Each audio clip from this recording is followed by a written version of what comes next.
What it do, what it do, what it do. It's Trizap, Triple C TV with me, brother. D9. Yes, sir. Here with another episode. What is this? Episode 4? Is this 4 or 5? I think it's 5. Is it 5? Because we got the two first ones. We got the sport episode. You want to call that a whole episode or like a EP episode? You like how I did that, right? I like that. That's kind of cool. Okay, so yeah, we'll call that like an EP episode. And we got the episode last week, so that was 3 technically. So this would technically be 4. Okay. All right, episode 4. Here we go. Capri Suns, Kool-Aid Jammers, all that. We need them. Okay. High class living right here. Yes. Okay. How your week been?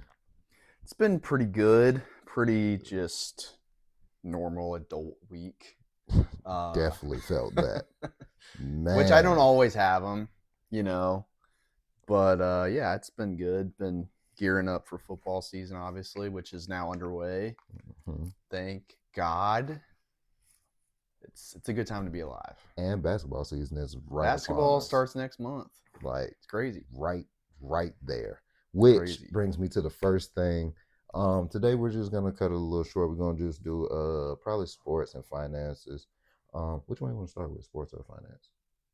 Let's do sports. Sports first? Yeah. Okay, good. Because first thing I want to start with, the Hall of Fame. And my boy Melo is in the Hall of Fame, man. Yes, sir. Well deserved, man. Well deserved. Hold on, let me pull up the rest of the class. I know Dwight Howard's in it as well. Well deserved as well.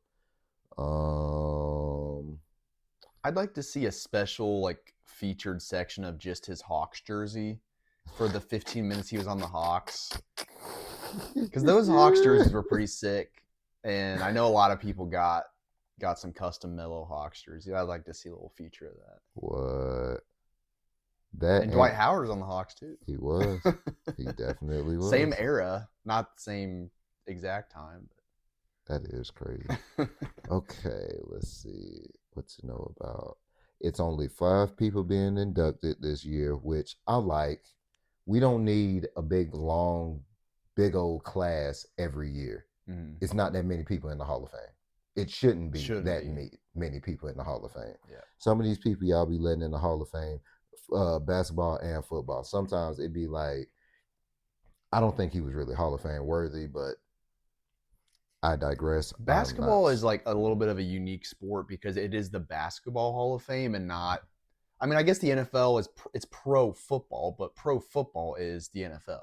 Yeah. So you're only getting NFL players in or coaches or whatever. Yeah. Basketball, I mean, it could be college guys. It Damn, could be, that is you know right. What I mean? Yeah. So it's a very unique Hall of Fame, which I've actually driven by in Massachusetts. Yeah. Subtle flex.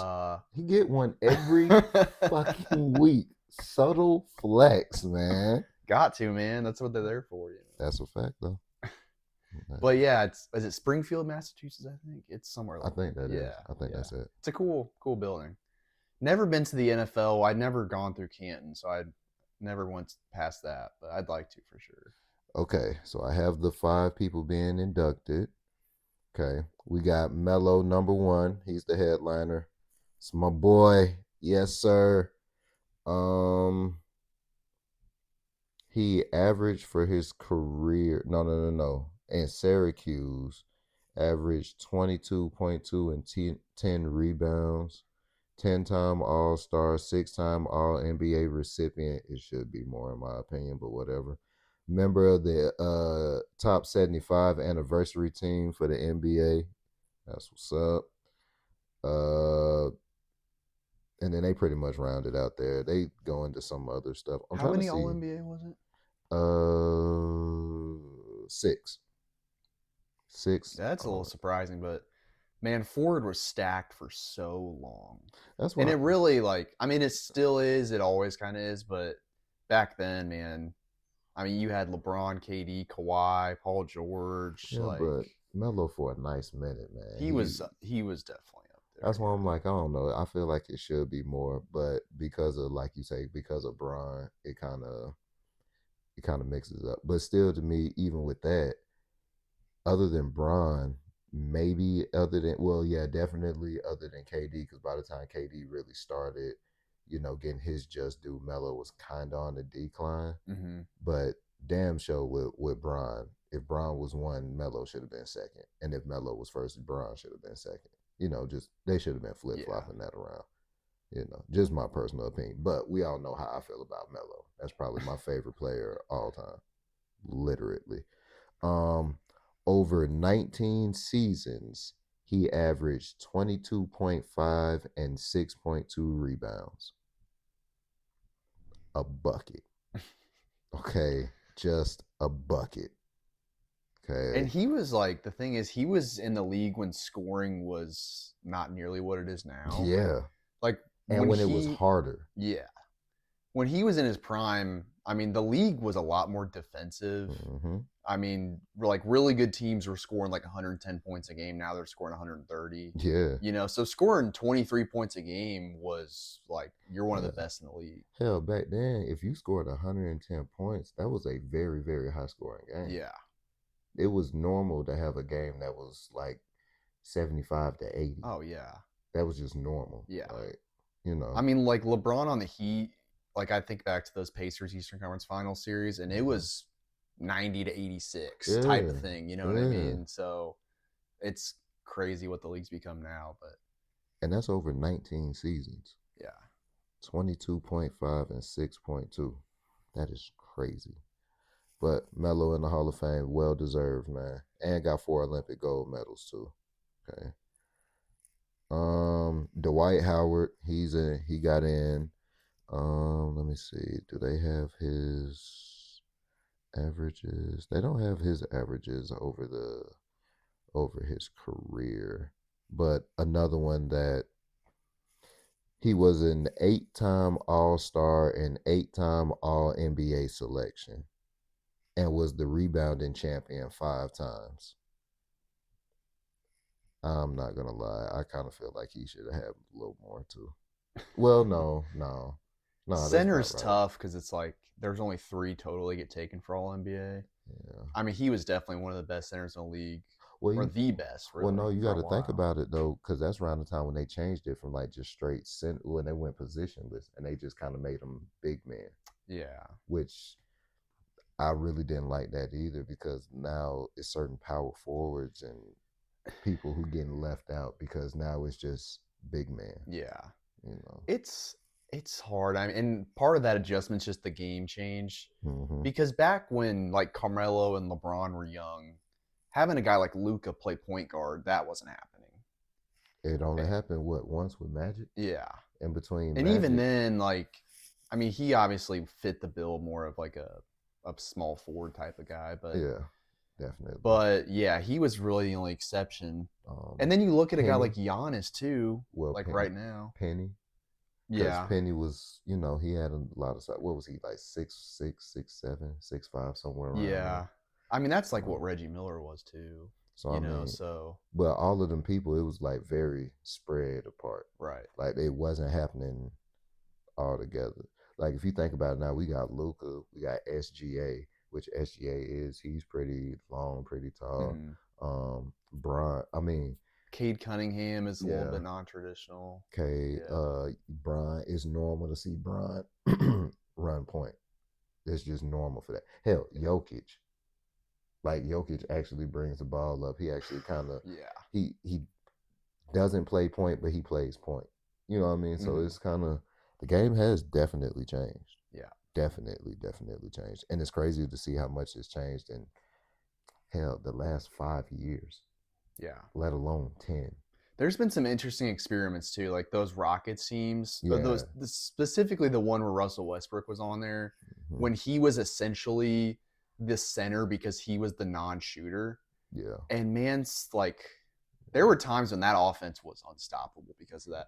If they had the right matchup where they could play Ariza and Tucker basically at center and get away with it, they had. I love that team, even though of course they always were going to fall short to the Warriors, but yeah, it was a fun experiment. I'm thankful like that they tried it just because it made it a lot more entertaining. It was entertaining though, and they did get very close a lot of times. Who else? Maya Moore got inducted in the Hall of Fame. Cool. Four-time WNBA champion. I didn't realize that. Two-time Olympic gold medalist, two-time NCAA champion, two-time EuroLeague champion, WNBA MVP, Finals MVP, six-time All-Star, five-time All WNBA first team, Rookie of the Year, 20th anniversary team, 25th anniversary team. Yeah, it's just safe to say yeah, Man, if Maya Moore was in the yeah, league right now with like the attention the league's getting, she would be a superstar. Like, man. obviously, she was a superstar on the court, but off the court too, she was unreal. And I don't doesn't say how long her career was because I'm pretty sure she retired like fairly young. Bro, that's literally the next thing. Yeah, It says after all of those awards, and that's not even half of the awards to her name. The craziest part is that Moore accomplished all of that at the professional level in just 8 years. Damn. it's crazy, man. It's crazy. So for 50% of her WNBA career, she won a championship. That is ridiculous. That is crazy. Yeah, she was her, man. I'm telling you. Shit. I don't remember her reasoning for retiring, but yeah, she What was. was left to do? I mean, that's fair. Shit. Like, Yeah, honestly, think about that. If she did all that in 8 years, imagine if she stayed. What is Sue at? 19? something like that. Yeah, Imagine if she did a Sue. Good God. Like, there's no room for anybody else. It just, yeah, this is mine. All right. What else you want me to do? Damn. yeah. It says the only other player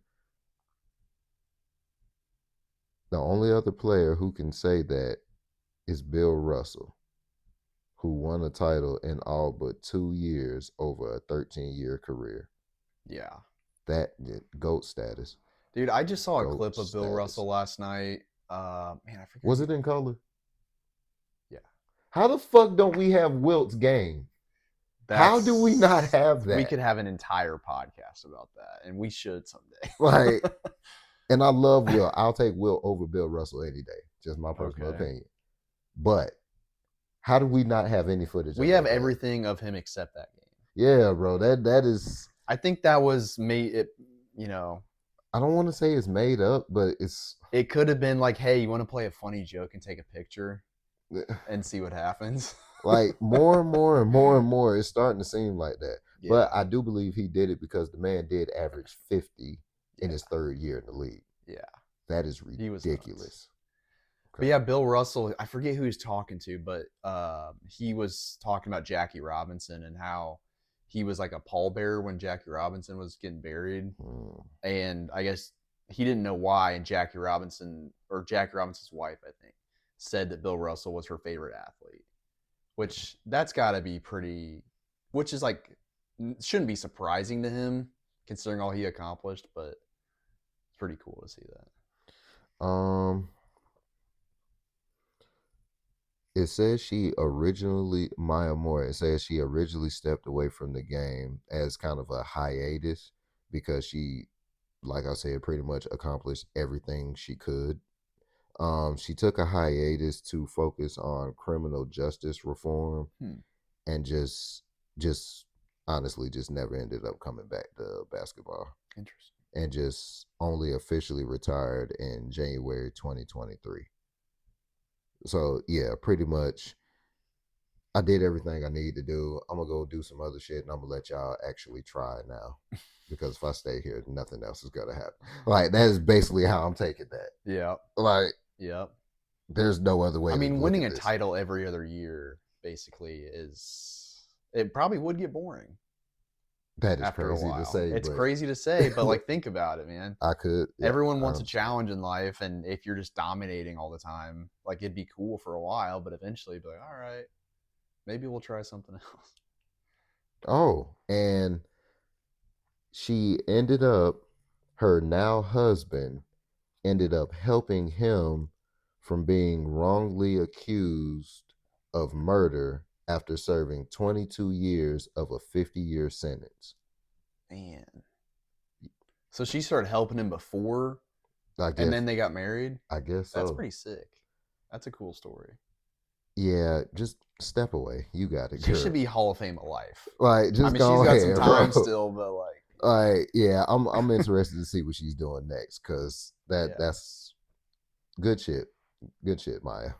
I I'm saying Melo is leading this Hall of Fame class, but uh, that's just because he's my favorite. Maya, yeah. you're definitely second. Again, man, if Maya Moore was playing right now, she'd be a Oh, superstar. oh man, She was a superstar back then, and not nearly as many people cared about the league. that's a fact because So she's definitely a she name was I one of know. those names. Like, there's always names, even if you didn't really watch it. Yeah, There's always a few names you knew. I Maya Moore was one of those I names. did know Maya Absolutely. Moore. It was crazy how everybody talk about Sue Bird. I just now really found out about Sue Bird like the last 2 years. Okay. I always knew about Maya Moore Oh though. yeah. Oh yeah. Always. Like, Hey, those stats show why. yeah. And speaking of Sue Bird, she is the fourth person inducted in the Hall of Fame. Um, let's see, four-time WNBA champion, two-time NCAA champion. She spent all 21 years in Seattle. Okay, so basically a Kobe story. Mm-hmm. Not not Kobe, but a Kobe story. Um, she's the only player in WNBA history to win a championship in 3 different decades. Okay, so some Tim Duncan type shit. Yeah. Got it. Hell yeah. Um, and she is the oldest player to complete an entire season at age 41 in 2022. She holds the record for most WNBA games played ever at 580 and is the all time assist leader with 3,234 and ranks ninth in total career points. Ninth, even though she played that long, that's crazy. Yeah. Should I bet Maya up there? Might be. I hate to say it like that. I'm sorry, Sue. I ain't mean it like that, but damn, man. If Maya is up there ahead of Sue though, that is just crazy. That is Yeah. shit. Um, no one has as many all-star selections as Bird, and she ranks second in three-pointers made and also ranks in the top 10 in all-time steals, fewest turnovers, and field goals made. Wow. But she's never won an MVP award. Hmm. Okay. Wow. Wow. I don't know if I agree or not with that. I don't know enough about her to agree or disagree. Yeah, if you look at who won, it might make more It sense. probably was Maya. Probably was I, for some of shit, those. I For those know it eight was. years. I know it was. Like Maya. I wonder who else was playing with her around that time. Probably Candace Parker. Uh-huh. Yeah, probably Tamika Candace. Catchings might have grabbed a few. Yeah, Tamika. Yeah, okay, so all right. There's some names out there you forget about these names, but you look back and it's Definitely. like, oh, okay, I can see why. You Definitely. know, Because Tamika, that is another name that I could say I knew. Um, was she playing with Lisa Leslie? maybe. I need to. Yeah, I'm gonna look up Sue. I'm gonna get a little more versed in WNBA. I'm gonna do that because I haven't really been paying attention. So I'm gonna get a little more versed in that. And the last player inducted, Sylvia Fowles. I hope I said that right. I said that right, didn't I? I think so. Yeah. Yeah, yes, I use my brother as a spell check. Yes, I do. Yes, yes. Okay. Sylvia Fowles. Only two players in WNBA history have won Defensive Player of the Year 4 or more times. Tamika Catchings with 5 and Fowles with 4. All right. Good company. Got it. Okay. She played 15 years. Uh, she ranked second all time in rebounds and fourth in blocks. Two-time champion, two-time Finals MVP, a league MVP, earned 11 All Defensive honors and 8 All-Star appearances. Getting a league MVP with that skill set is pretty impressive. That is Because you look at the NBA, I mean, any great defensive players that won the NBA MVP were also scoring. You know, like Dwight Howard, guys like that. It's very rare for a defensive player ranked that high. For real. And she has 5 Olympic gold medals. That's nuts. That is You got to play a long time. Like Melo definitely, getting 4. I mean, definitely you got to have a nice long career to because make they that happen happen. every 4 Every years. 4 years. Yeah. So, damn. So she was there probably from rookie till she retired. Mm-hmm. That's hard. That is hard. Um, she was a 2-time All-American, SEC Player of the Year, and SEC Defensive Player of the Year. So definitely deserving. I need to go look her up too. Sylvia Fowles. I might fuck around and get a jersey. I'm gonna get back on my jersey game. That's what I'm gonna do. I'm definitely getting me a Page jersey. Oh yeah. I'm definitely doing that. Yeah. Okay, so I think I'm gonna find. I'm look for me an old school Maya Moore jersey. Find that It's a conversation piece right there for sure. definitely. But shout out to everybody who got in the Hall of Fame. Everybody. Wait a minute. Hold on. On the women's side, will induct a trio of legendary players. Oh, also getting inducted are NBA and former Collegiate basketball coach Billy Donovan, Oh, that's cool. the entire '08 U.S. men's national team, and the Miami Heat owner Mickey Arison. Hmm. He can get in the Hall of Fame. I'm cool with that. Yeah. He has done some of them teams that have won, some of the things they done pulled together with them Heat teams. I'm cool with that. Yeah. Is Cuban in the Hall of Fame yet? I don't know. If he's not, he I feel needs to like be. owners to get in, you got to be really old. Generally, I feel seems that. like, you know what I mean. I feel that. So, which I think is the right way to do it. And how It's come like a Spike? lifetime achievement award. And how come Spike ain't in the Hall of Fame yet, man? We put that one. Y'all put that one Raptors super fan in there. They put him in. Remember, it was a while ago. I can't remember. Hold on, what is his name? It was a Raptors super fan though. I remember that, and I remember when I read that, I was like, why ain't Spike in the Hall of Fame there? Yeah. Raptors super fan.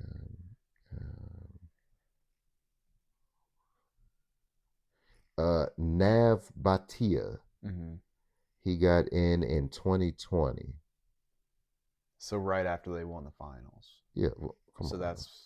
so the Knicks got to win the finals. Nah, bro. Nah. Nah. Hey, that's the precedent. He paid for that, and I want to know what the fee was. Like, cause what I think he was at the finals in Indianapolis. That dude is, which Spike Lee would have been too. But like, like, come on, bro. Like, we just gotta call a thing, bro. Who else is more synonymous with fans in basketball than Spike Lee? yeah. Who? Jack Nicholson? There's a handful of guys I would have taken over that dude. Like Jack Nicholson, Billy Crystal, maybe, even though he's a Clippers fan. So, not many Clippers in the Hall of Fame, I don't think. they gave him a ring in 2019. We're gonna get to some Clipper stuff too. Oh, definitely. They gave him a ring when they won in 2019. Has been a dedicated Raptors fan since the team's founding in '95, attending all home games until the pandemic. Oh, I didn't realize he's been around that long. He looks younger than that. Man, okay, that's crazy. That is some shit.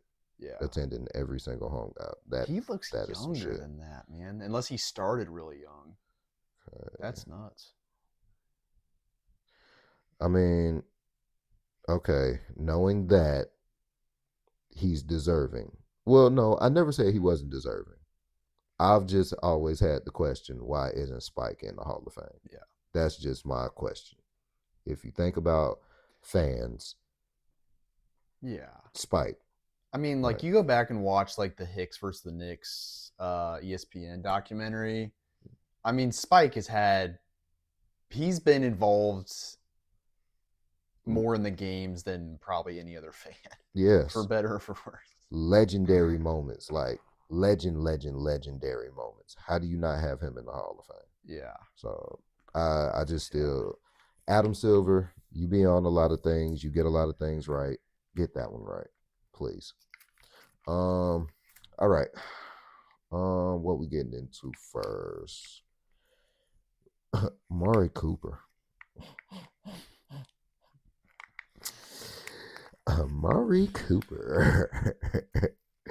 What we got going on, That's what happens when you go to the Raiders, man. man? That's just what happens.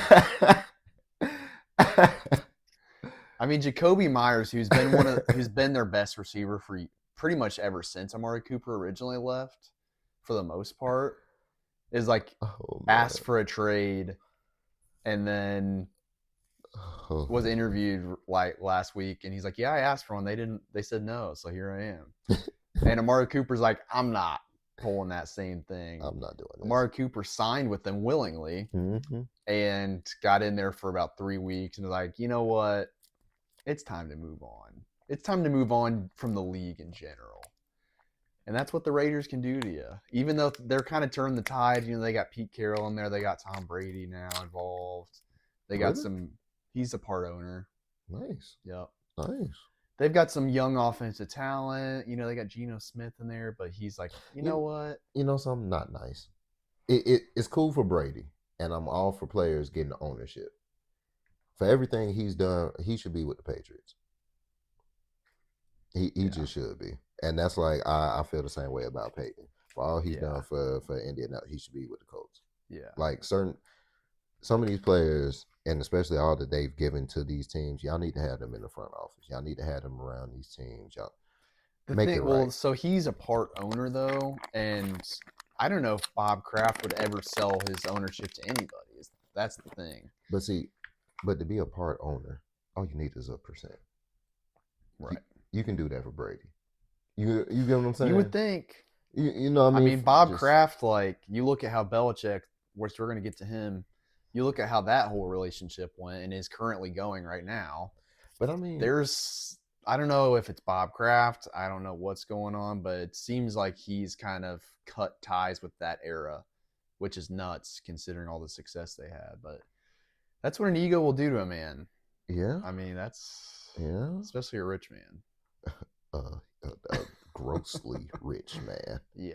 Can't even just say rich regular. Yeah.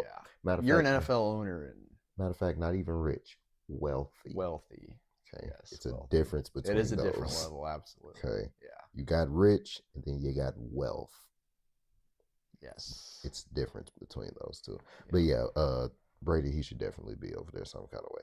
But hey, as someone that hates the Patriots or has hated them in the past, I'm happy to have him involved somewhere else. We'll just say that. Because the Patriots are very quickly becoming good again, which part of me is like, okay, I like Mike Vrabel. I like Drake May. Like, part of me is happy that they're going to have success. Part of me is also like, those motherfuckers crushed me year after year. That is a fact. For a decade. That is a plus. Fact. I'm not really ready. The first ever Super Bowl I watched was the Patriots beating the Eagles in 2005. So that's how my career as an NFL football fan started. So I don't want them to have success. My first Super Bowl, the Ravens when Trent Dilfer won. Okay.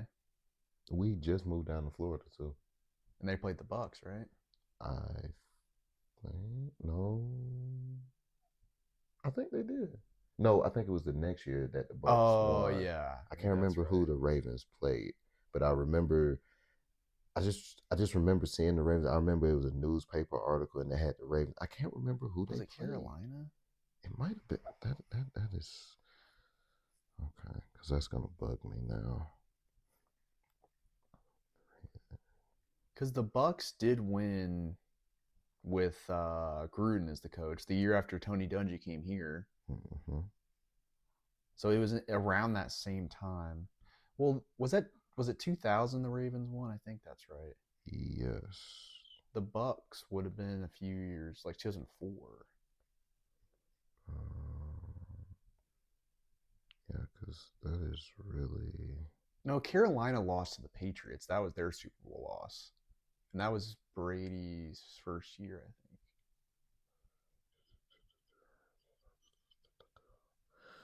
Division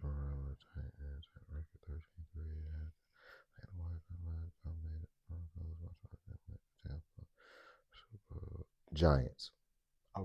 played the Giants. Giants. That's what it was. Who the hell was on the Giants back then? Man. Was it couldn't have Kerry been Collins. I was gonna say it couldn't have been Kerry Collins. Yeah.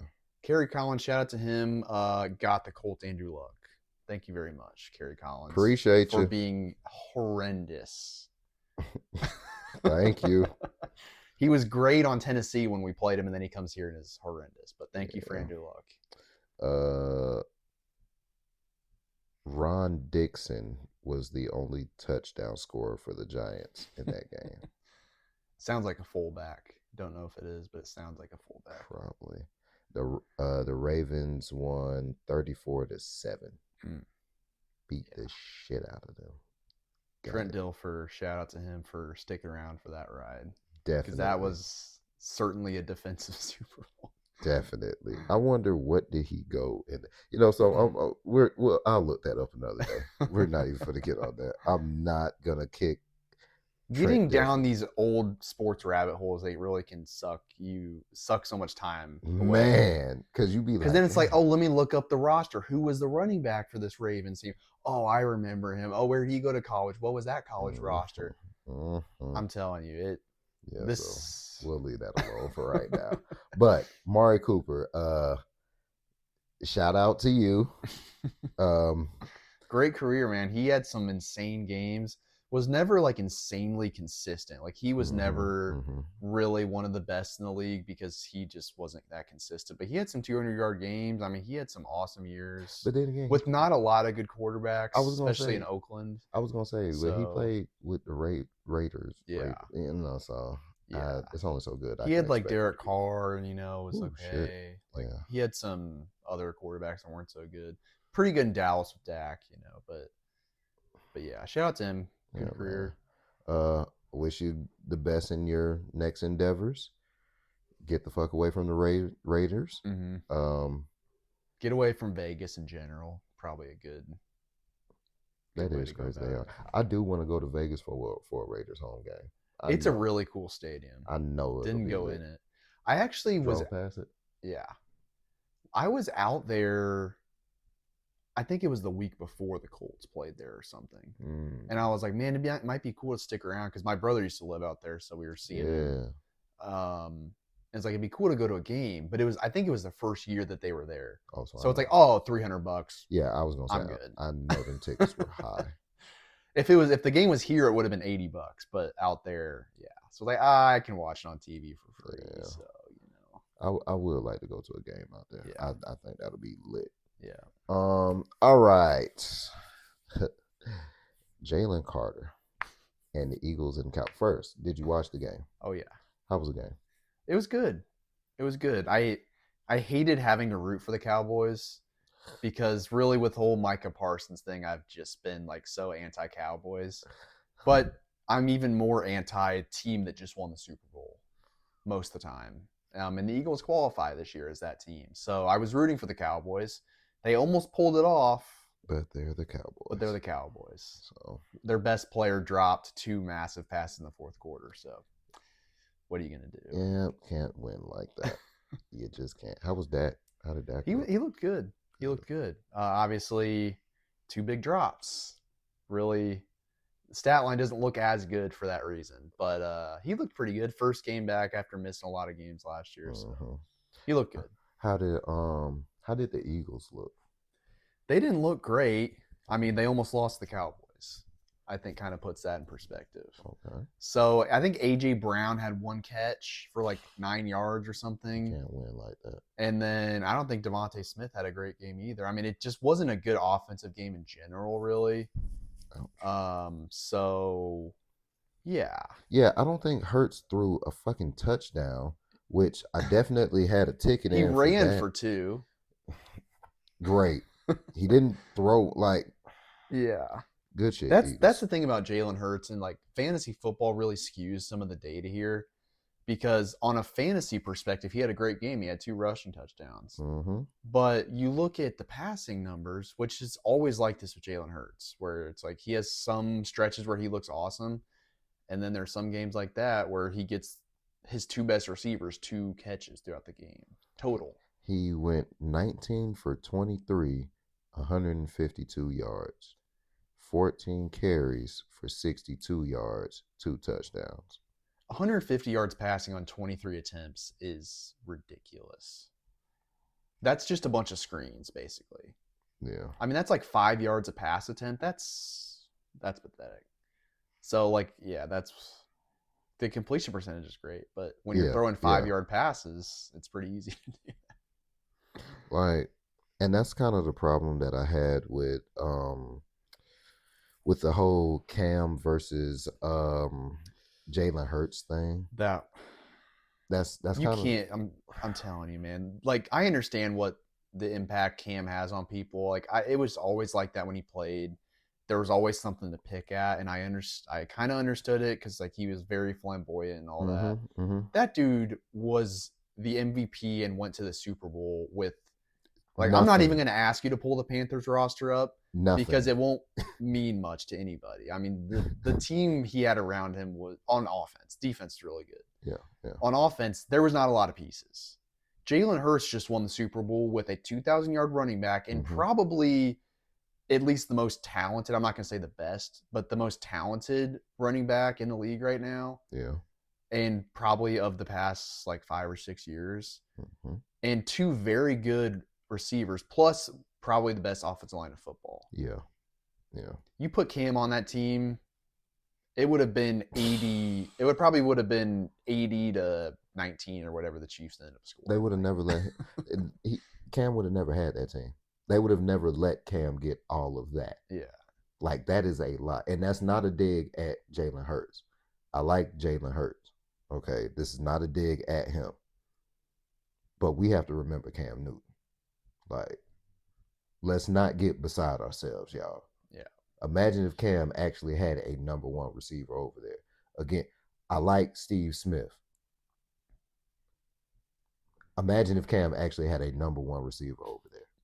Just think about that. Steve Smith at that time, he was older. And when their best team, they didn't even have Steve Smith. He went to Baltimore, and like when they were in the Super Bowl, I think they had like Devin Funches and Kelvin Benjamin or whatever. I think his best receiver was Greg Olsen. Yeah, the tight end. Like, come on, bro. Yeah. Like, we got to put some respect on Cam's name. I understand he didn't get that fumble. Cool. I got it. It didn't really matter. It didn't, but okay, I'll give you that. Still, Cam Newton, let's pump our brakes. Let's put some respect on that man's name, man. Okay. I always thought like the Steelers or someone should have given him a chance at the end of his career. Like when Roethlisberger retired, there were some teams. It's like, how do you not? Like, I understand the personality. You don't want to deal with that, but would you rather just be bad? For real. Because the Panthers embraced his personality and they went to the Super Bowl, and I think they were 15-1 or something like that. I mean, they had an awesome team. So, and with nothing for him. Yeah. Okay, we have to make sure we keep putting that out there. With nothing for him. Superman. Okay, yeah. Y'all remember that shit, man. The boy was special. All right. Let's stop disrespecting this man. Imagine if he really had a receiver over there, really had a running back over there, really had, well, another tight end, because he had a tight end. Yeah. I'll give him that. But imagine if he had an actual offense. Man, that boy was special. But Jalen Carter, man. What's up with him, man? What he got going on? Jalen Carter is an interesting guy because as a talent, probably would have been a top 4 pick. Mm-hmm. But because of some off the field stuff, he had some sort of like a DUI thing in college, like had some off the field issues, just general character concerns, I think is a good way to put it.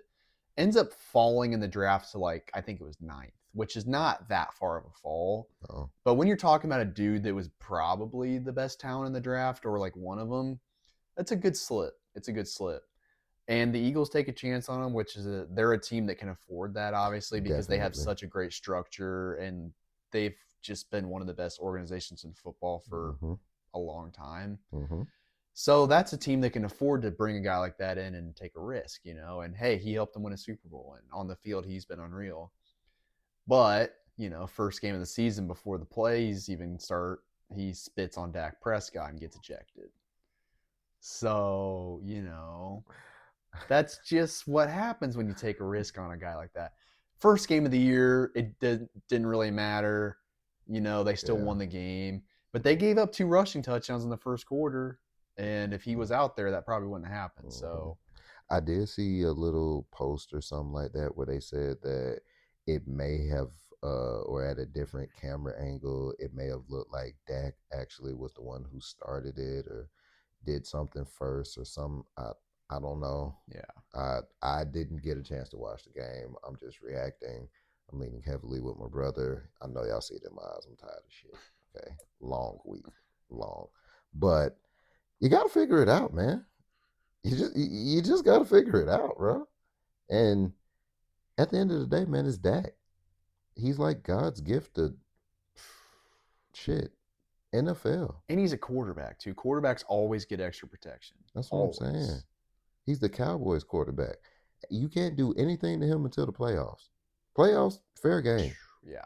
But the problem is Dak won't make the playoffs, but that's I was trying to. So I he's got to get his licks in during these 17 games, otherwise he's not going to get a chance. I was trying to be nice, They might be a first round exit. I can't let that. There's no Cowboys nice. I'm with you when you're right. I am. What's wrong with Dak me? did spit first. He spit on the ground, which I think as a human you're allowed to do generally. Should be. But something, it is a gray area with that because, like we say, with you being the quarterback and you know what's going on, like it is, you can get away with some stuff, and it can be intent issues and questions and stuff like that. So, but you do have to remember that it is still a quarterback. That's still Dak Prescott, the golden boy right now. You got to be a little smarter than that. In the NFL, we see this every single week. The person that reacts is the one that gets in trouble. Yep. So the guy that started it, maybe he'll get a fine the next day or something. In the game, he's fine. He might get a flag depending on what it is. But the guy that reacts, you get pushed and you throw a punch.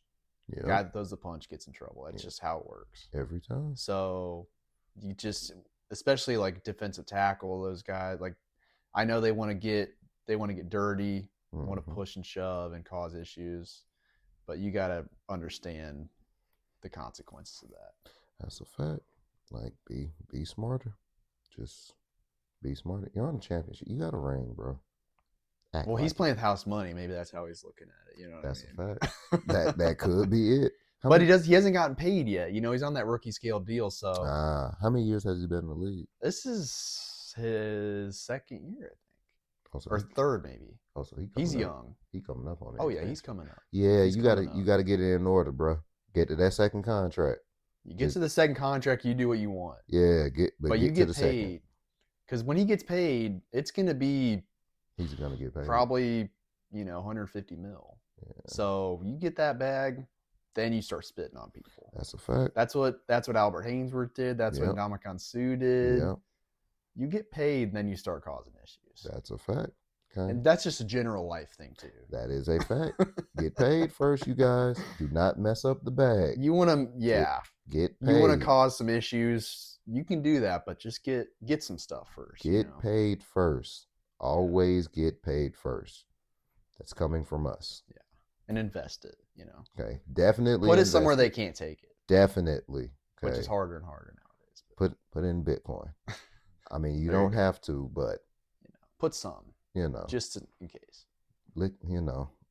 Diversify your bond. Your portfolio, please.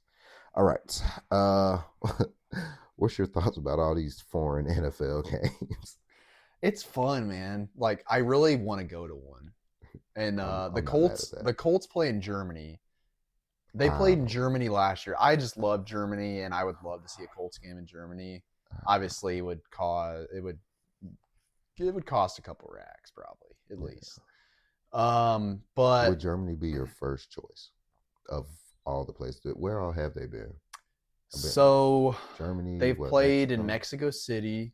Germany. They've played. So last night, the first game first Friday game is on YouTube for free. They played in Sao Paulo, Brazil. Did you watch it? I did watch it. How was it? It was really good. It was Chargers won.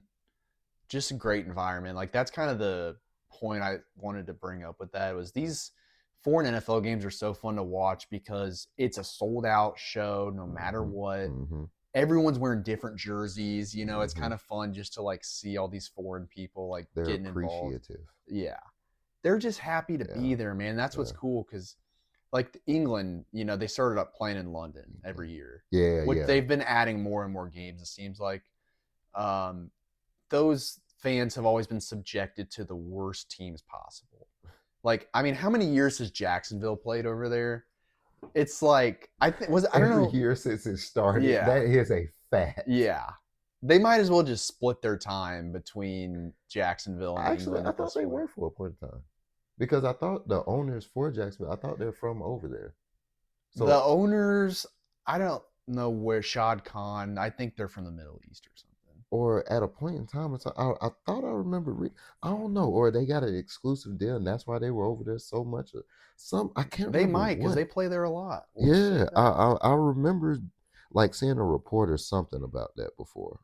I'm trying to look it up real quick. Yeah, but those London fans, like, they're always getting like Jacksonville versus the Panthers. Like, it's just never a good game. So, but they're always there. They're always happy.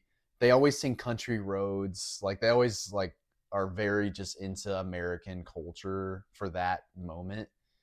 So I really enjoy the foreign games, and they always like start at 9:30 generally because Europe is 5 or 6 hours ahead depending on what country you're in. Okay, they have an agreement with the city of London on a renovation project that enables the Jaguars to play up to 6 home games in London over 3 years, 2025 to 2027, with a total of up to 3 in 2027. Yeah, So they're playing a quarter of their home games in London. Yeah, and That's not nothing. And honestly, I wouldn't be mad at that for like damn near every team. Yeah.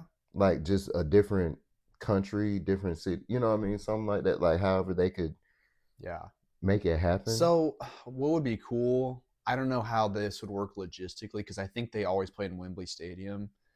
I guess you could do 2 games on the same day, maybe.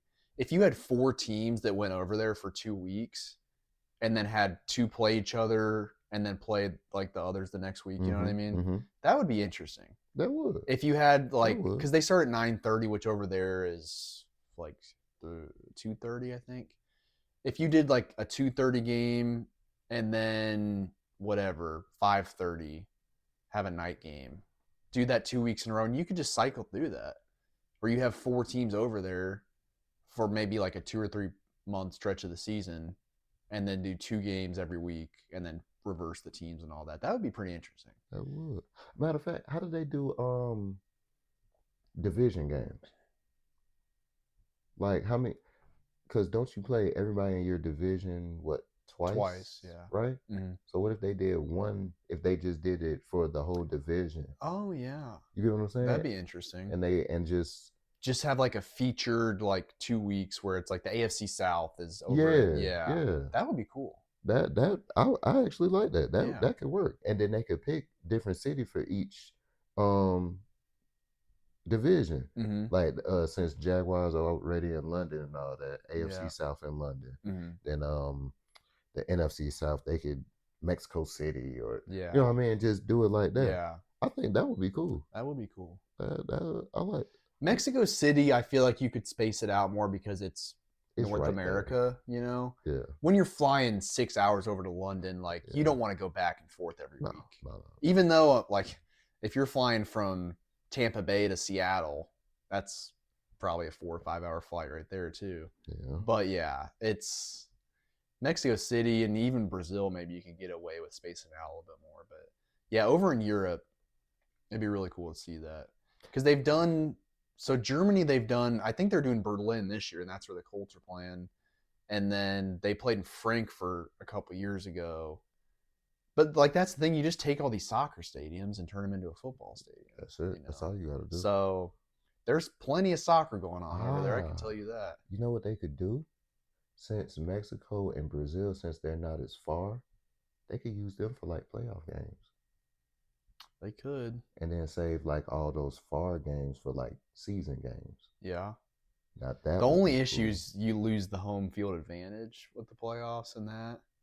That would be I'm the cool with only that. issue. Oh, You might be cool with that. The teams that are supposed to be hosting the playoff game, I don't know if fuck they would that. be.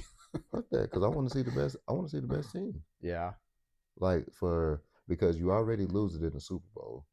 that's true. So what if you So what if if you just made the playoffs all, well no, not even the whole playoffs, just the you could do Super like the Bowl. wild card. No, the Super Bowl and then the conference championship games. Yeah, And then everything up until that, they play at home and stuff yeah, like that. That way them last 3 games, who's the best? yeah. There's no home field advantage, there's none of that. Just Right. Who's come the best here team? and play. Yeah, Show us who's the best, and we really get the best out of it. That would be cool. that would be cool. That would be cool, and that would grow the game. Do It probably definitely would. do the NFC game in Mexico, do the AFC game in Brazil, and then wherever the Super Bowl is at that year, that's for the Super Bowl. Yeah, That would be cool. that would be cool. That would be cool, and that's kind of an incentive package because now, bro, that's damn near like the Pro Bowl. You know what I mean? Yeah, Like now, okay, we already getting a bonus for making it this far in the playoffs, and my family get a little mini vacation. mm-hmm. You know what I mean? During February or whatever. You get what I'm saying? And then after that, we're playing this to go to the Super Bowl, Yeah, and it'd be interesting. like Yeah, I think that'll be cool. I think they should play around with that idea a little bit because yeah. that would be cool as hell. What wouldn't work is doing it in Canada because you want to go up to Canada in January. I'm with you when you're right. As I've been there in December and it's Shit, save Canada for like these early season games. yeah, Like the first month of the season. Yeah. I'm cool with that. yeah. You know what I'd like to see in Canada, which is a little bit harder because of the way when the NFL season is. Mm-hmm. But the further north you go during the summer, you get more sun, because the sun, like there's parts of the world where, because if you just think about how it works, the sun is always rotating around the pole, basically. Mm-hmm. So there's like up in Canada and like Norway and stuff like that, they have the midnight sun. So you basically the sun doesn't ever set for stretches of time. It could be 3 a.m. I mean, you could look videos up if you haven't seen them. Like you go to Russia, like you can go out to a bar at 3 a.m. and the sun's up. I'd like to see a football game played at like midnight that when the sun's cool. still out. That would be sick. That would be cool. I'm with it wouldn't that. really work. Like it'd have to be during the summer, but it'd be cool. And while we're on this idea about things that should happen, we need an outdoor basketball game. Absolutely. I They do for college, they do those games out in like Hawaii that are on the aircraft carrier. You've seen that? Mm-hmm. They should do that for the NBA. We'll see for the NBA. I'm not gonna lie. I want a Rucker Park game. That would be sick. You know what I mean? One of them good street ball. Like Yeah. They could even do it for All Star. Yeah. I'll take that for All Star. That would be cool. Like we really do. Oh, for the All Stars that year, you really do pickup games. Mm-hmm. That would. While y'all trying to fix the All Star game, that's it right there. Dude, they gotta do like the 3-on-3 they used to have in was it NBA Live? Yeah, man. Where you could just go out to a park. Yeah. Dude, that was one of my favorite like sports features in a video game ever. Man. Like we just need that with the gate all the way around, chain net. You know what I mean? Like yes. Yeah, we need that. Yeah. Please. Adam Silver figured that out too. Please figure that out. All right. What's up with Bill Belichick, man? He's taking L's, man. I don't know if they're playing right now, how it's looking, but they basically got blown out on live television last Monday. It's like he's got the spotlight on because he's one of the greatest football coaches of all time and decided to become a college coach, which anyone that has watched both versions of football college is incredibly different than the NFL because obviously you were recruiting guys, which you would think Belichick wouldn't really be that good at because he's not Mhm. ever been a player's coach. Never. So if he, which I don't know, it's hard to, because I don't know if I would say Nick Saban was ever a player's coach either, but players respected him. Yeah, so So I it's a guess little. Belichick got the respect for him on his side, but yeah, they got blown out pretty bad last week, and They play at 7 p.m. today. okay, they They, play like Charlotte or yeah, whatever. the Charlotte Yeah, 49ers. I have never heard of them. yeah, God damn, it's a lot which of college teams. there is. Jeez. Which I don't. I'd like to know the story of that name because, like, the San Francisco 49ers is all about the gold rush in the was it 1849 or 1949? Yeah. I'd like to know more about that. And they have like a pick for their Yeah. logo. Yeah, I where mean, did 49ers references like gold mining pretty much all the time. So I don't, unless there was some going out in North Carolina, I don't know about. But oh, that makes two of us. Just I like don't. If Charlotte had gold, I think things would be a lot different there. We'll just say that. I'm with you when you're right. I'm definitely with you when you're right. So Like, yeah, and then like the very next day after the loss, it came out that Belichick basically didn't want like any NFL scouts there, and like he didn't want any Patriots personnel, that's, which is a really bad for his players because those guys want to go to the league. yeah. So I'm interested to see how this goes. I wonder if I wonder how long this is going to last, basically, because it's Um, not off to a good start. I ain't gonna lie. When I first heard that Belichick was going to coach college, I instantly thought it was a bad idea. Just instantly. I mean, yes, you have the name for it. You know, it's another job. Why didn't you go to another NFL team? Yeah. Or why didn't you just hang it up? The thing is, like, the name I Um, don't think is worth as much as it used to be.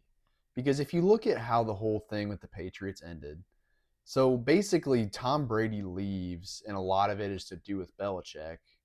I think both of them wanted to prove they could win without the other.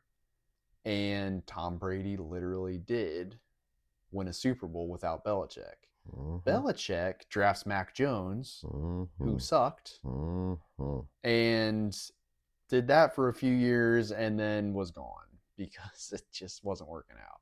They mutually parted ways. Yeah. So I don't think his name is worth what it used to be. Obviously, there was all this stuff with his girlfriend that has helped drag his name through the mud a little bit. Yeah. Ain't his So, girlfriend like 26 or something like that? yeah, Did I really hit that on the head? it's around there. I was finna I say, know good she's like lord. around my age. So, yeah. I mean, And she's have something fun. else. Hey, that part of it, do what you want to do, like, Have fun, but man. yeah, it's the whole thing is just strange. I wonder, and this is not me trying to shit on Bill Belichick, okay? But we all know how some of these coaches are and how focused they are on football and how that's their life and that's the only thing they focus on. That's the only thing they know. That's the only thing they deal with. I wonder if him being with her is because, um, for lack of a better term, they're on the same level. You know what I mean? Because it's like, why? How, how did you get here? Like, and again, do what you do. Like, I'm not trying to judge anybody any kind of way or anything like that. Like, live your life how you want to. But how did you end up here with a 26-year-old and you're 70 Yeah. and you're Bill Belichick? Like, how did this? How? Yeah. You know what I mean? That's the question almost anyone ever has about it. I mean, again, do what you do. Yeah. You know, There's a live lot your of things life. where it's like, if you can do it, do it. Um, yeah, Sometimes it's as simple as that. that's a fact. That is a fact. I'm not mad Like at you. you're 70. I mean, how many chances are you going to have to date someone that young? That's a fact. So if you can do it, And does she actually like look decent? Is she cool? she looks decent. Oh, okay. Well, yeah, Yeah. man. I mean, I ain't gonna lie. If you got a chance, and at 70, I probably wouldn't go get a 70-year-old either. If I could go get a 26-year-old, Yeah. uh, Yeah. I maybe would have went the 35, 40 route. Yeah. Mate, Yeah. but I'm not judging. Right. Okay, do you just start winning games so everybody stop paying attention to Winning that? winning heals everything. You Yeah. get back in the winning columns, start looking like a football genius again. Yeah. People You gonna do whatever start. you want. Yeah, You can date you two definitely, 26-year-olds if you want. you at that point. definitely can do whatever you want at that point. Yeah. Definitely can, no questions asked. So get that right, Bill. But it definitely does. If he doesn't beat Charlotte by 60 today, it's over. That's my prediction. I'm with Beat you him on by that. 60. Yeah. In college, you can do that very easily. Yeah, you can run up score. Yeah. Please run it Let's up. see it. Just drop 80 on him. That's all we're asking. For right now, we're keeping it A100. Brady won. Oh. To me, it's not even close. It's not even close. But it's certain people who are still holding out different things and all that. Yeah. So Brady maybe won. with some vested interest. Yeah. Brady definitely won. Yeah. What's up with my girl Angel, man? What's up with my girl, man? She's got herself in some hot water. Yeah. We'll just say that. So basically, which I want to start this out first. I think because of just who she is. Yes, I'm on my second jammer. Yes. If I really wanted to, this box would be gone right now. Let's just keep that in perspective. I think with Angel, sometimes, not with everything, but I think sometimes and with certain things, they just be looking at stuff to poke at her with. Yeah. Now, does she give them ammunition to do it? Yes. Okay. But I think they do just be looking for stuff just to mess with her on. I agree with that, but in this specific scenario, it was brought upon by herself. Mm-hmm. So basically, here's what's going on. The Chicago Sky are 10-30. Does that sound like a good record to you? Ooh. That sounds like Paige in the record. Shit. Actually, Paige might have a couple games on Angel. Yeah. Shit. But It's Angel she been injured though, right? I don't think so. Maybe for a stretch she was. Because I know the game that they just played. Because the game that the Sky just played here yesterday, I was supposed to win, but yeah, schedule. So that for that game, so she got suspended for the first half, which is the most college football punishment I've ever seen. And I say that because there are two specific scenarios I remember. Jameis Winston got suspended for a half, and I think it was because of that whole crab leg incident. Legendary. Johnny Manziel, I believe, got suspended for a half because he was signing and selling autographs or something. So a half in college football is nothing. And they're almost always like, it's almost always like, oh, we're playing the Charlotte 49ers. Why don't you sit the first half? It's like, might as well sit them for the second half too, because they're going to win with the fifth string quarterback. So it doesn't really matter. But she basically had a bunch of comments about the state of the Sky and how if they don't get it fixed, that she's going to have to maybe look about going another direction. Keep in mind, this is her second season in the league. And it's not like she's killing it. I mean, her numbers are way better than last year. Yeah. But she is a center and she's shooting 46% from the field. Yeah. So, which is, again, way better than last year. She is, I want to say solid. I want to say she's solid, but she's not great. Yeah. I think that's a fair that's cool description. Okay. Yeah. Because I was trying to think how to say it, because she's not bad. Like, she's just not horrible. Mm-hmm. But she damn sure ain't great. Like, you know what I mean? No. But she does get double-doubles like damn near every game. Right. If not every single game. A lot of offensive rebounds. A lot of them. From her own misses. That is a fact. I try not to hate on her too much because like everyone does. But yeah, when you sit down and say, hey, this team sucks and it's not because of me, I'm going to have to maybe leave. Her follow-up to that was, oh, I got to watch what I say because you know what the media can do with it. But when you say that, the media is just saying what you said. So Yeah. that's what makes it hard to like really be a fan of her, because when you're in your second year calling your teammates out like that Yeah. and already saying, hey, I might leave if this doesn't get fixed. Like no sport, no team is ever going to let you get away with that. Yeah. So you especially, and she's not that yet. yeah. If And the thing is, like, anyone that is at that level doesn't make comments like that. that's a fact. You look at really awesome players Not at this point in any either. league, yeah, especially in your second year. Yeah. Like Now, maybe that's just after- you don't get away with that. Maybe after 5th, 6th year, you've been dealing Make with some things. cryptic comments or something. Yeah, you've been. But dealing with usually the it's same more thing. cryptic than what she's basically just out and out, like Yeah. saying, "Hey, this team sucks." And I mean, it was a little bit more layered than just saying it like that, but you didn't have to look too far into it to understand what she was saying. But with that as well, though, I do want to say this. I like it. People, start telling the truth. Okay. Yeah. We be respectful in telling the truth. That's the thing. Yeah, and I think that's Yeah. where she has to work on. Because like a little obviously bit. the team needs to improve. 10-30. Like, I mean, come on. and with her being, yes, she's only in her second year, but I do look at her as maybe a leader on that team. Mhm. I do look at her as the future of that team.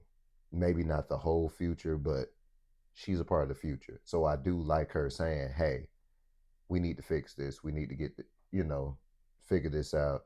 She is used to winning a championship or two in college. So she probably got that itch like, no, I'm ready to get back to winning. And she's speaking up about it. So I do like that. But you just have to figure out how to say it. Yeah. Because the thing is, those conversations are always better held behind closed doors. Mm-hmm, mm-hmm. Because if you don't want the media to skew what you're saying, don't give them anything to skew. That's a fact. Make very basic statements.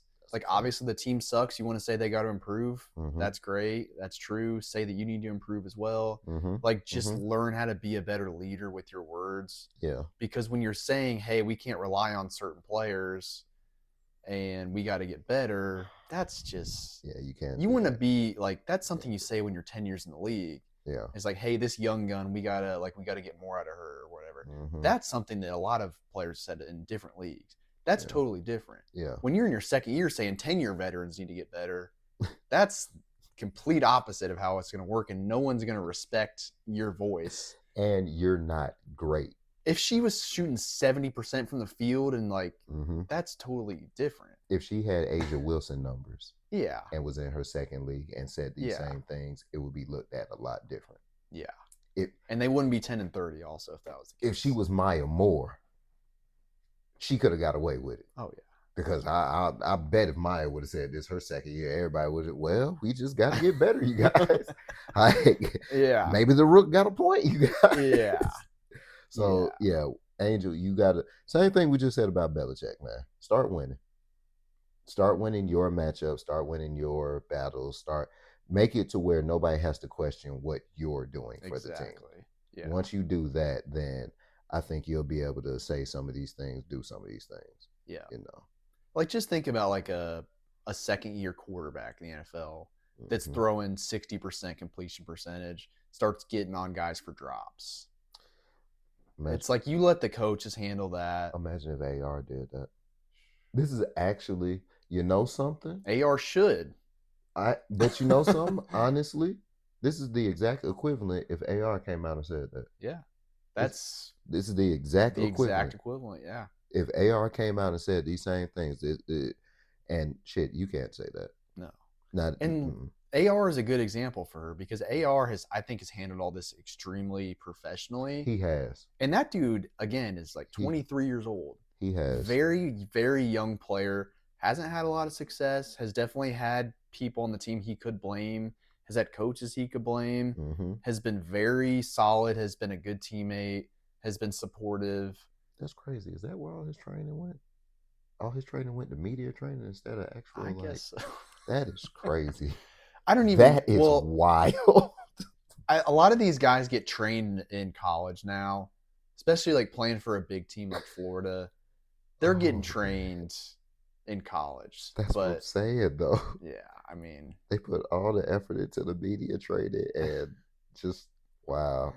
Yeah, you got it. You throw 60 yards. Yeah, let's work on your media. No, you guys, we still got the there's still some other problems here. no. But That is wild if that's yeah, what really happened. That is wild. yeah. But yeah, Angel, still rooting for you, still like you, still think you're gonna do well. Just you got a few things to work on. Try being a little more professional. If Get you your got to go Marshawn Lynch, go Marshawn that's a fact. Lynch. And at this He point, figured it out. and you know something, with her status and who she is, she could pull it off very well. Yeah. Like it would be synonymous with her. It would just build her brand even more. Yeah. Because she does bring a lot to WNBA. Like how Mhm. she what was the one comment? It's not just Caitlyn who's growing the game, like is other she was 100% right with that. Mhm. She was.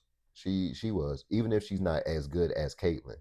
Okay. Yeah. That is not the She debate definitely brings here. people in for sure. Yeah. Cause that's the whole reason I said I was getting tickets this year. I'll just be honest, because I really forgot at the beginning of the year. I forgot Paige got drafted. I really did. I thought she was still in college for another year. So once I noticed that she actually got drafted, I was like, oh shit, Paige. I got to make sure I go see my girl. But before then, I was trying to go see Angel. Again, I've said this plenty of times. I know Caitlyn is good. I know Caitlyn is great. I don't give a damn about Caitlyn. I'll just keep that A100, man. Okay, y'all know I don't be trying to sugarcoat stuff. Hey, I don't give a damn about that girl. I know she a great player. I'll put her in a ticket or two. I don't have to go see her. Okay, so just putting I that don't out there. co-sign with that, but Yeah, well, he could be more politically correct. I'm going to just put. I like Paige a lot too, so I'm not gonna. Yeah, I'm putting because that feels like a rivalry brewing. it feels like what the rivalry should be though. Yeah. It really And does. it's East versus West too, which is like so it's like it almost creates Yeah. like I'm trying to think of some of like the quarterback battles over the years that people always wanted. Like Peyton and Eli, we never got a Super Bowl with that. Yeah. Obviously that was more of a brotherly thing, but Yeah.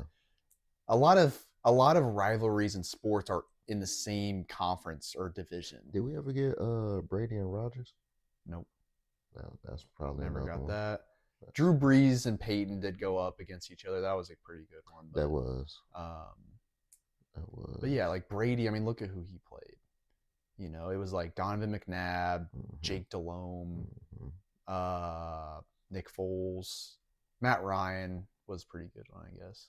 But yeah, it was never like the best quarterback in the other division or the other conference. But you know something, I will say Donovan McNabb for that Eagles team. McNabb was great. Yeah, he was great. Yeah. Not in that Super Bowl though. Not in that. We're not gonna let you live that down because I gotta big up T.O. whenever I can. Yeah. There's certain things we can say whatever we want about T.O.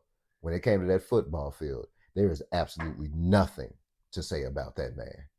That man, boy, it's only so many receivers that you ever gonna put above him, and that is, they will tell you that. Fucking T.O. man, T.O. Terrell Owens, good law.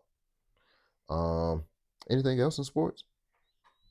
I don't think so, man. I'm just looking forward to tomorrow, getting the NFL slate going and see how the Colts do. What's your predictions for the game? For the Colts game? Mm-hmm. I think they're going to win. I just don't trust the Dolphins. We'll see if we get proven wrong. Just a lot of weird off-season stuff with them. Yeah. The Colts, again, like everyone's been overlooking them, and maybe it's just the bias here being fans, but I love it. I think the defense is really good. I think they've added a lot of talent on defense. I think the offense is solid. Like everyone's hating on Daniel Jones, and I get it. He's got everything around him he needs. He's got a good line. They did lose 2 offensive linemen, but I think the replacements are going to be fine. They've got an awesome tight end now. They've got good receivers. They got one of the best running backs in the league. I think Taylor's going to go off tomorrow. That Dolphins defense is in rough shape right now. I think he should. So I really hope Taylor has an awesome year. He's had some injuries the past few years. That one year, man, where he had like 1,600 yards was just unstoppable. I really think Taylor should have a good year this year. Like, especially as long as he can stay in the field, man. He's that dude. especially with our quarterback questions and all of that. Like, and that's one thing that has frustrated me over this last, I guess I'll say year, maybe year and a half. Like with the quarterback questions that we have, bro. Why are we not leaning towards JT more? Yeah, Like, make it easy on the quarterback. that's the thing. If you got everyone expecting run, passes get a lot easier. So That's what I'm saying. And we have a dual threat quarterback. mm-hmm. Like that's why I just Yeah, that's why I should don't be a lot of understand. play action for sure this year, and yeah. Oh, that one story I had sent you where I can't remember the team, but somebody inquired about AR Mm-hmm. and then we ended up declining it. Yeah. I kind of have a problem with that. Like if we need to make a decision with AR. If we're not going to play him, let the boy have a chance somewhere else. Like don't hold him hostage here. Yeah. That's not cool. Okay, we've had our chance. If we know that we're getting ready to move on, if Daniel Jones, I will say this, if Daniel Jones looks good over the first quarter of the season, I'm not going to say just tomorrow because, like you said, it's just the Dolphins. We're not really expecting too much out of the Dolphins. If he looks good over the first quarter of the year, trade AR. Get him out of here. Let him go have an opportunity somewhere else, a real deal opportunity, because at that point we're not gonna play him. We're not gonna play him. We're not gonna really develop him like he needs to be. We'll just be doing the boy a disservice, and that's not cool. We don't need to do that. We don't. You know. My only issue with that is if Daniel Jones gets hurt, which Daniel Jones has not necessarily been a super healthy quarterback in his career either. Mm-hmm. And if we get rid of AR, then we've got a 6th-round rookie as our backup quarterback.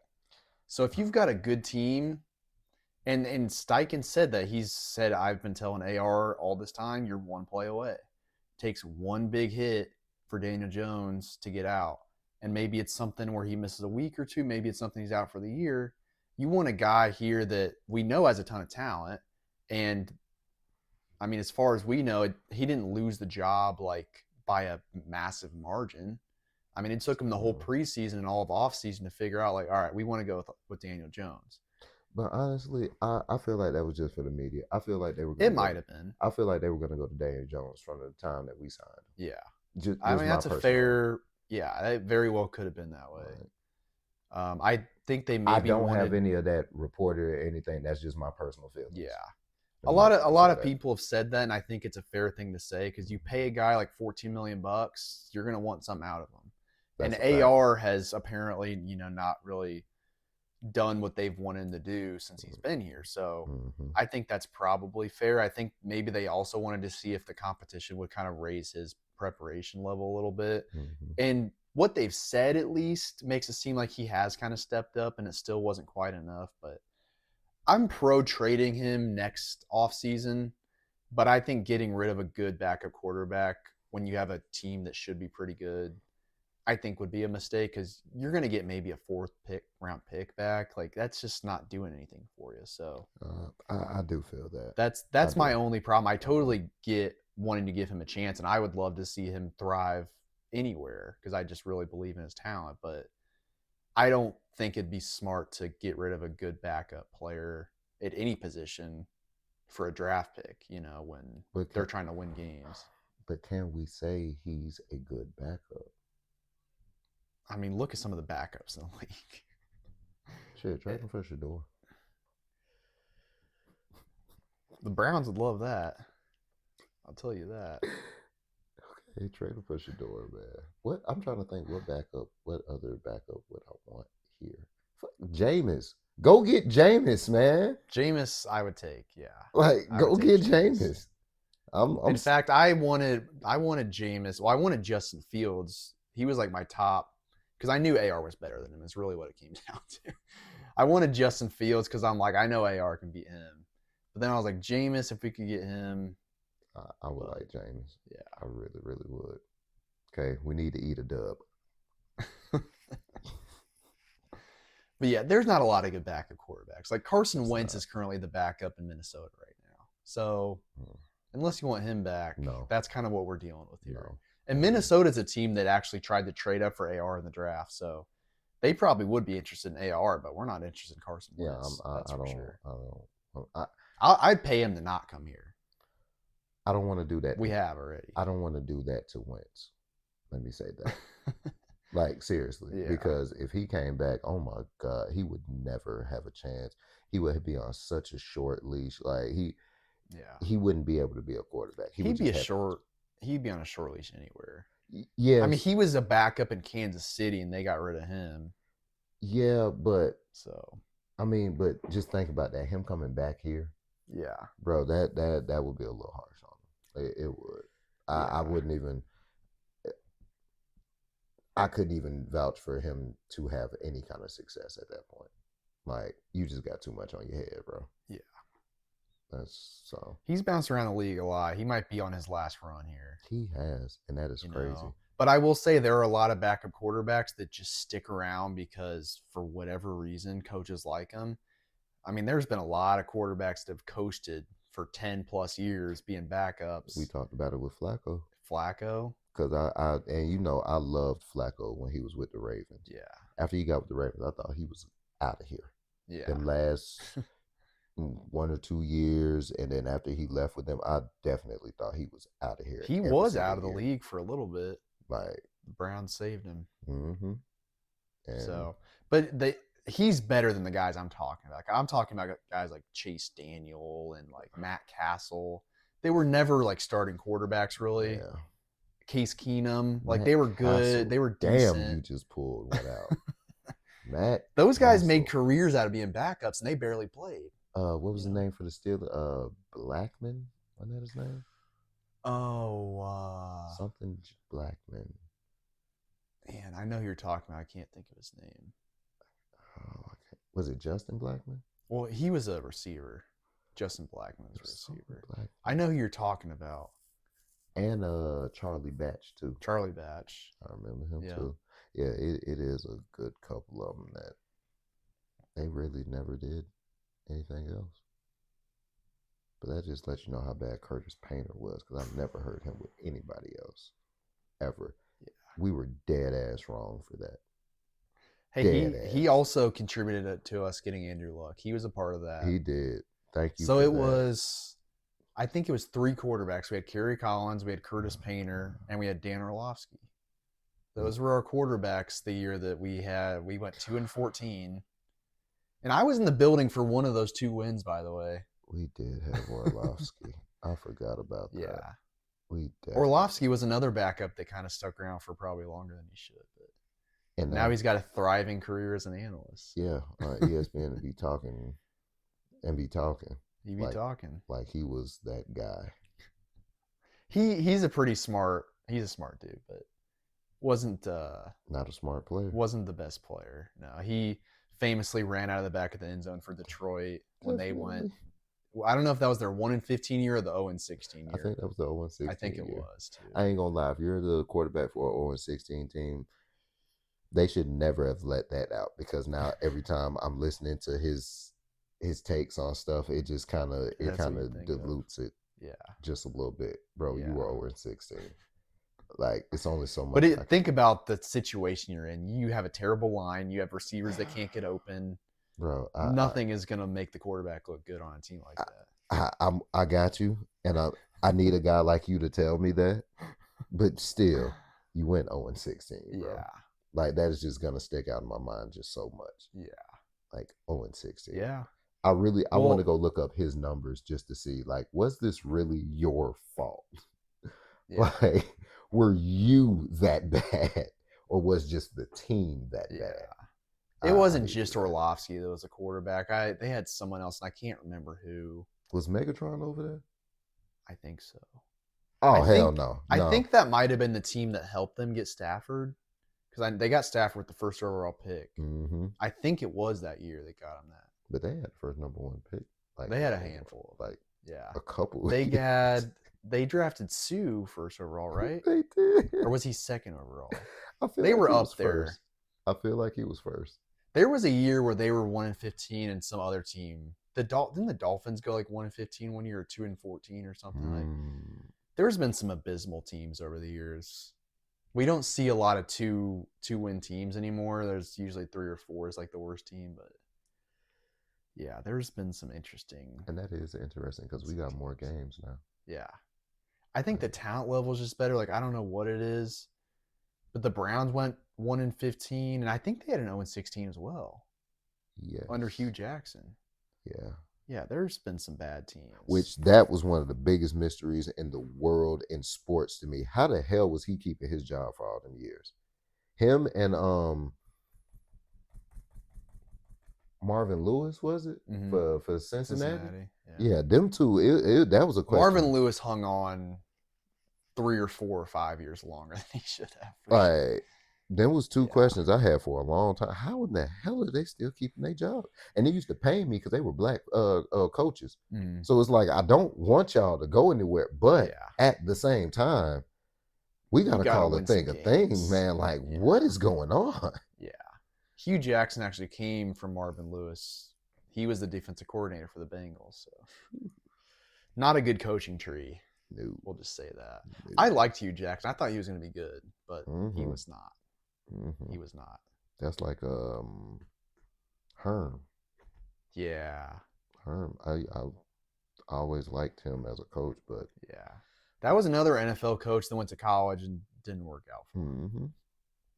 I think Herm, he wasn't quite as good of a coach as Belichick, but I think I like Herm just as a person. I like him as a person. Just he was really good on ESPN when he was there. Yeah. I just want him around football. Yeah. I don't necessarily need you to be a coach. Right. But I need you around There's football. Some of these guys, man, like Derek Carr is actually now doing some analysis he was on like YouTube after that game. He's got it, I think. That's what's up. He's obviously Tony Romo. That's one. Greg Olsen, we talked about him earlier. He's a really good analyst. Yeah. Like Tony, you weren't shit as a quarterback. I'm not gonna say you weren't shit, but he was okay. You weren't what Jerry tried to make you out to be. Yeah. I'll definitely say that. But as an analyst, boy, you the shit. You found your calling.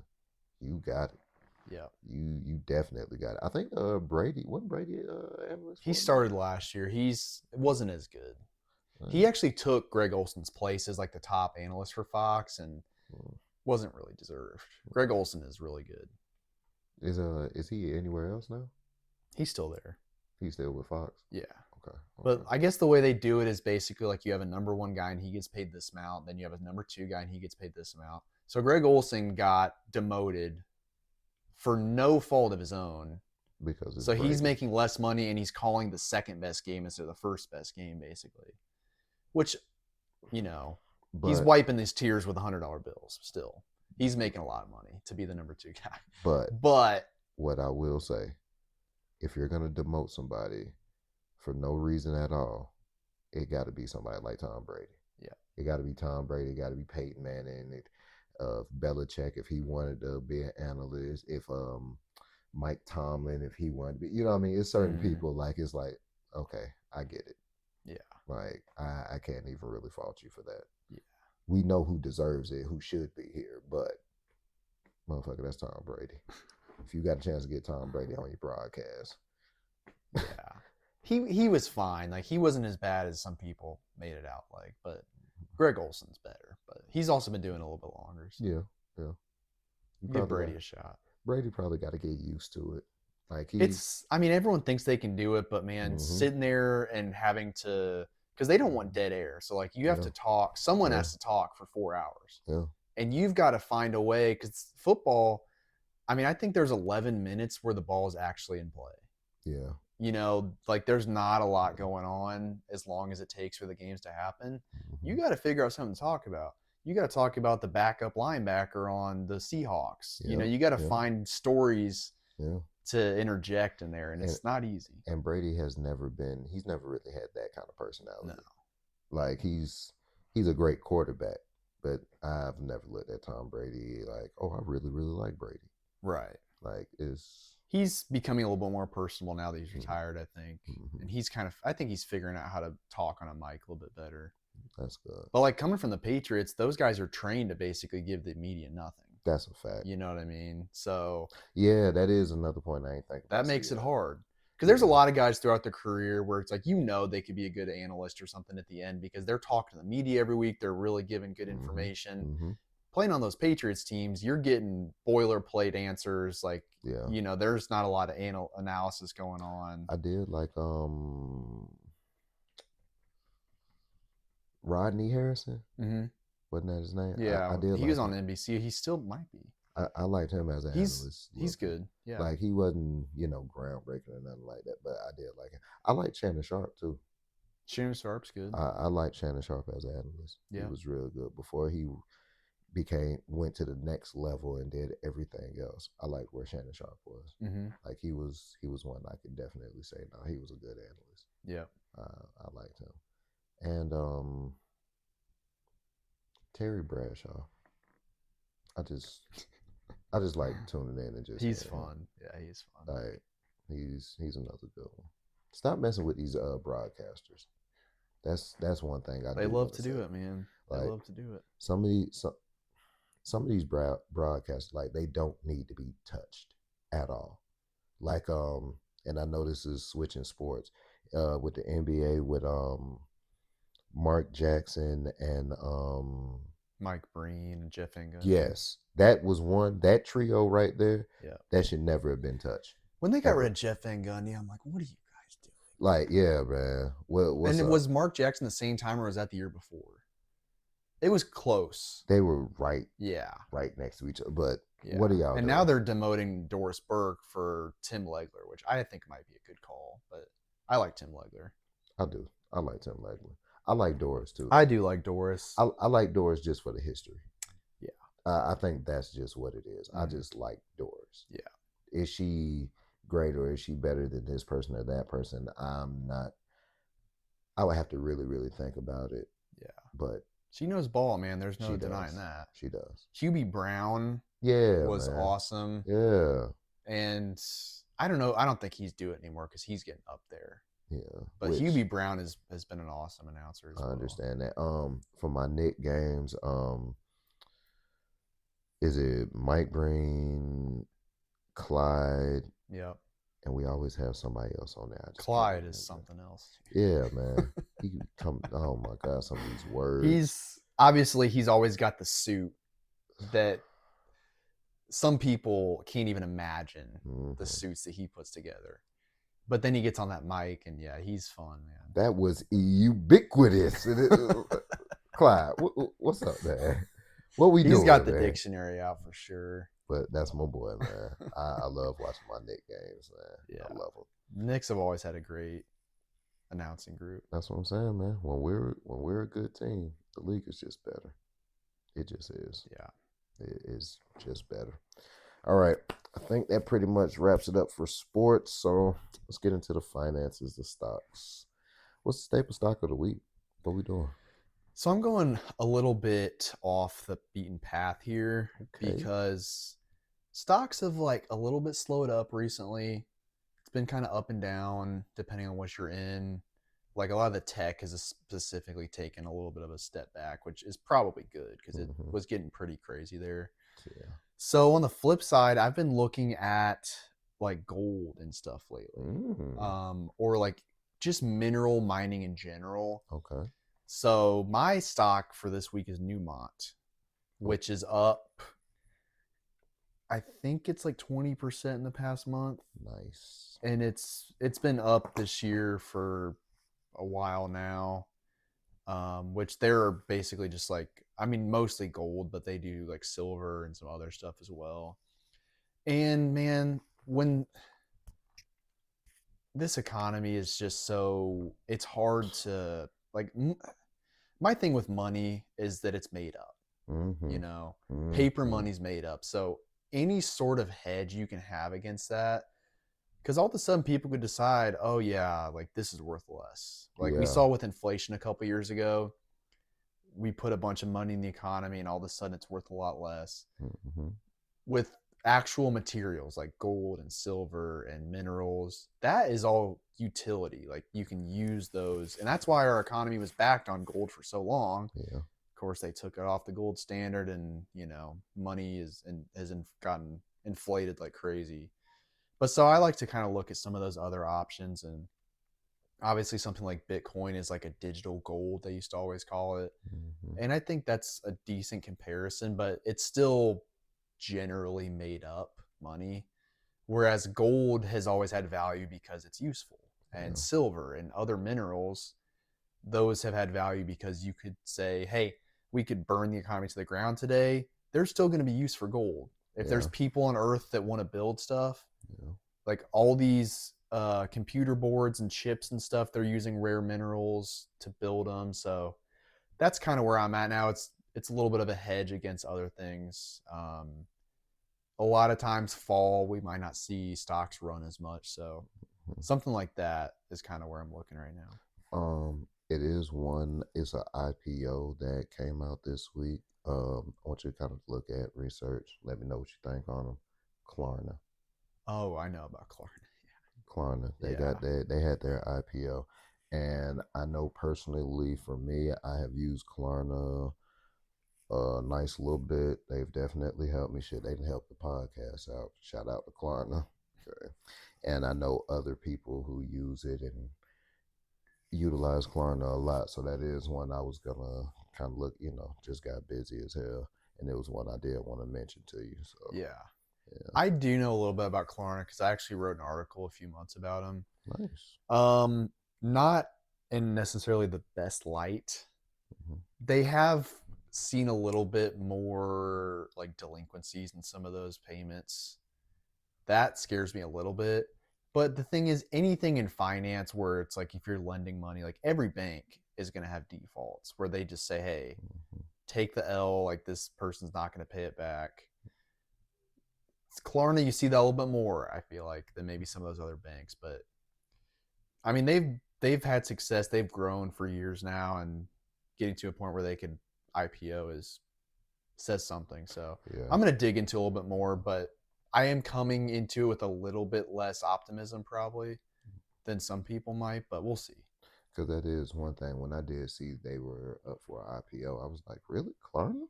Wow, that's okay. Okay, that's kind of nice. That's what's Yeah. up.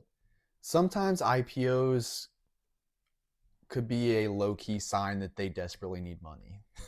That Yeah, is one issue. yeah. That's one issue. It doesn't always mean that it could end up leading to a lot more money coming in. But there are sometimes we've seen you look at some old IPOs and it's like, oh, they started at $30 and the chart tanks and it's like, oh, it's worth Ooh, $4 now. It's like, all I, right, yeah, they got their money's worth out of that IPO. So I, IPOs aren't always to be trusted. I generally don't invest in something until like that settling period kind of mm-hmm, happens, just to mm-hmm. make sure, like, how does the market actually see it? Because I, IPOs get priced by banks; they're not priced by the market. So, which the banks are kind of using the market to help them, but they don't always get it right. yeah, I was kind of thinking that when I first seen it because I was like, well, I'm gonna try and get a share or two just to see how it do, and then right after that, I was like, something, I'm gonna wait a little bit Yeah, because it might dip down. I do think it'll do decent.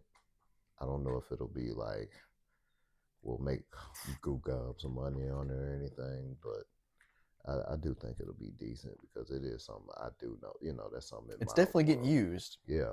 It's So a product that gets used, and that's often worth investing in. But yeah, and that's what I'm thinking with it. But yeah, like I say, I just wanted to bring that one up. I was like, let me send this to bro, man. Let me see what he what's the think about it. other like? What's the other company that does that?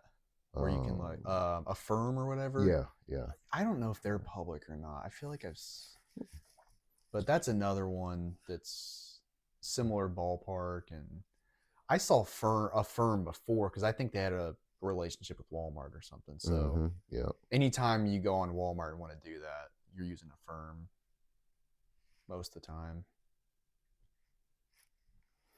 Let's see.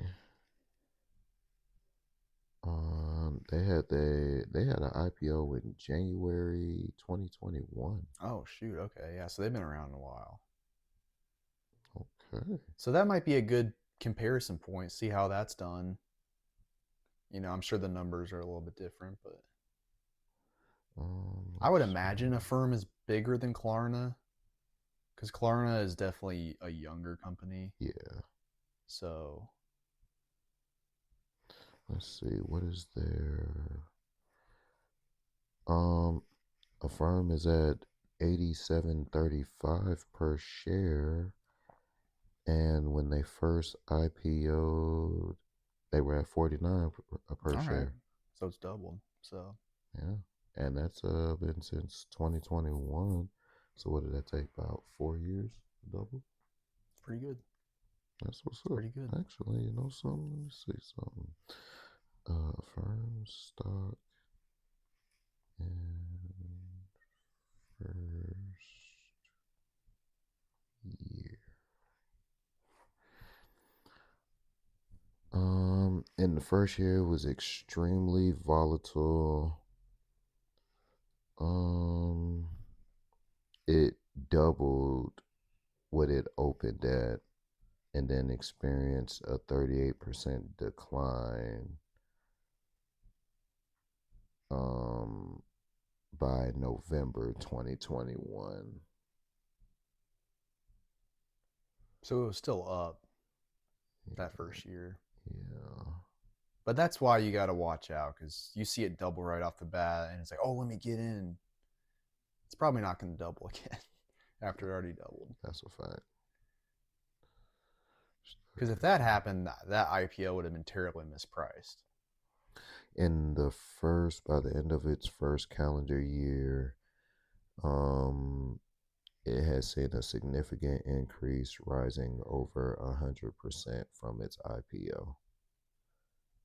And then, yeah, it had that November dip, but by mid December, oh, okay. So yeah, I guess the dip started in November 2021, and by mid December 2021, it had fallen to 38% from its early November peak. So once it got up to that 100% rise, it fell back 38% in pretty much a month. But it looks like it's still holding steady though. Yeah. Yeah, so that'd be a good thing to compare Klarna to. But God damn. In November when it did have that peak, its high was 168.52. damn. Shit. Damn. And you know, there's some people that got in at 160 and they're like, man, this is Woo. going up to 320. Woo. Yeah. That's Man. why sometimes you got to sit and watch. You might risk losing some, but most of the time you're going to save yourself some money. That's for sure. Mm, mm, mm. But that's good though. Yeah. Yeah. So yeah, probably compare them to Klarna and see how that's gonna go. Mm, all right, that'll work. Anything else? Finances, stocks, anything? Not really, man. Some of those retail stocks I talked about last week, I Mm-hmm. think American Eagle went up like another 20% That's what's up. because they had earnings. So I know Walmart just had their earnings call. I think they did pretty well. If I'm not mistaken, I need to go double that's a check good sign, man. Like, there's been a handful of red flags with the economy recently, but when retail stores are doing well, that's a good sign that. because Hmm. that's something people usually cut first if money's really tight. Yeah, You know, that's a I fact. mean, Walmart isn't really going to see that as much.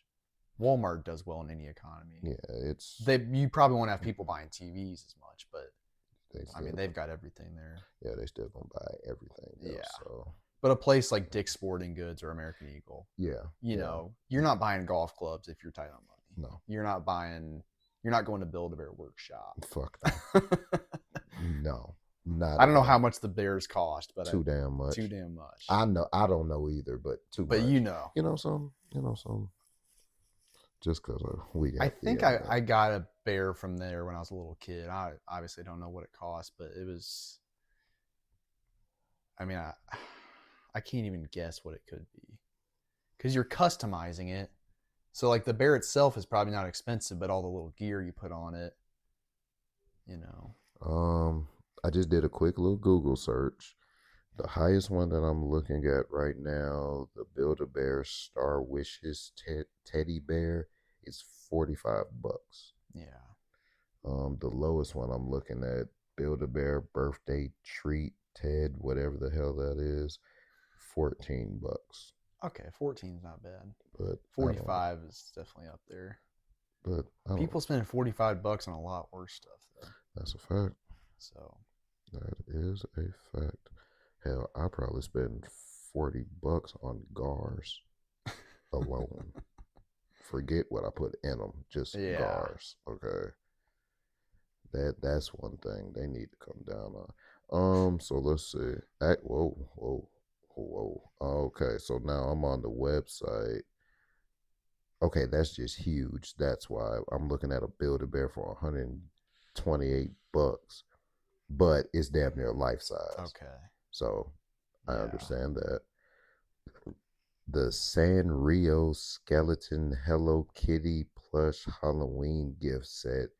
That's $52.50, but that is Hello Kitty, so I understand. It's a tax on it for sure. Vault Collection pumpkin kitty stuffed animal.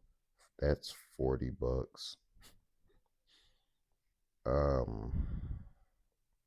I'm just completely out of my scope here.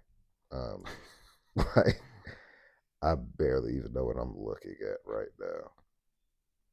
Yeah. The point is, if people are buying them, things are in good shape. Yeah. Shout out Build-A-Bear. They got a Build-A-Bear on here for $63. And this motherfucker ain't even got ears. What kind of shit is that? It's a disabled, it's a deaf bear. They got a Halloween Stitch one for $65. That's good.